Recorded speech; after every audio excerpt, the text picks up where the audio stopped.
iron and steel industry, being a core industry and an engine of economic growth, plays a vital role in development of nation's infrastructure, creation of manufacturing base, development of industries, generation of employment, and providing revenue to the national exchequer due to its strong forward and backward linkages with other sectors of the economy. The sturdy structure of modern industrial world is made of steel. The story of steel begins long before bridges, beams, and skyscrapers. India's journey in iron and steel started way back in 1889 from Bengal Iron and Steel Company. Today, India is the second largest producer of steel in the world, contributing around 6% to the world steel production. The National Steel Policy (NSP) 2017 envisages to achieve 300 million ton steel capacity by 2030-31. As per World Steel Association, the crude steel production in the world in 2020 was 1,878 million ton, with China alone producing over 56% of the global production. In the last 2-3 decades, the steel industry has completely shifted towards Asia, which accounts for nearly 3/4 of the total crude steel production in the world.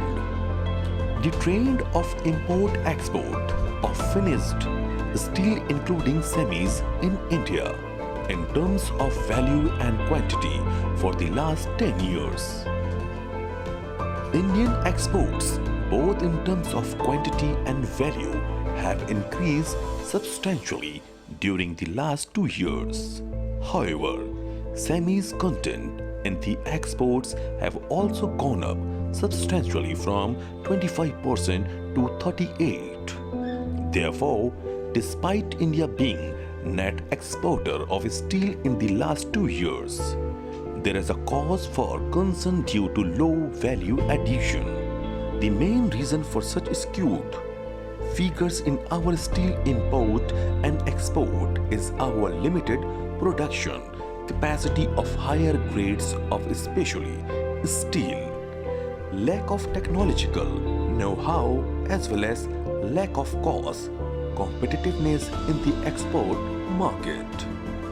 Thus, there is a need to incentivize the domestic steel industry to move up the value chain by focusing on increasing production of especially steel. Indian steel industry operates at a lower end of the value chain in steel trades, as can be seen from the following figures. By introduction of PLI scheme, both the integrated steel producers and MSMEs will be the beneficiaries. It is also expected that introduction of PLI scheme will bring additional estimated investment of rupees 39,600 crores, setting up of new plants for producing specialty steel, which has potential for creating additional capacity of approx 25 million tons in the country in downstream steel making. The objective of PLI scheme boost domestic consumption is to attract investment in value-added steel, import reduction, export growth in specialty steel production, technology adoption for specialty steel. Guiding principles: innovation, equity and inclusiveness, promote export, reduce import, value-added steel production, strengthening Atmanirbhar Bharat. The PLI scheme for specialty steel is applicable on 5 numbers, broad products categories, divided into 25 products subcategories. Further, the category-wise projected production, import and export of specialty steel have been assessed. Tenure of the scheme is 5 years with financial year 2023-24 as initial year. The initial year may, however, be deferred by up to 2 years in case of specific product categories. Total indicative incentive outlay under the scheme is rupees 6,322 crores. Eligibility for claiming incentive. Eligibility criteria.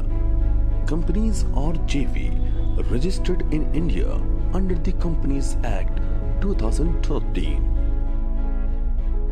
Third-party outsourcing is allowed up to 20% of value addition. Net worth of applicant 30% of committed investment. Committed investment greater than or equal to threshold investment. Minimum unit capacity to be installed. Committed rate of incremental production percentage greater than or equal to threshold increment production rate.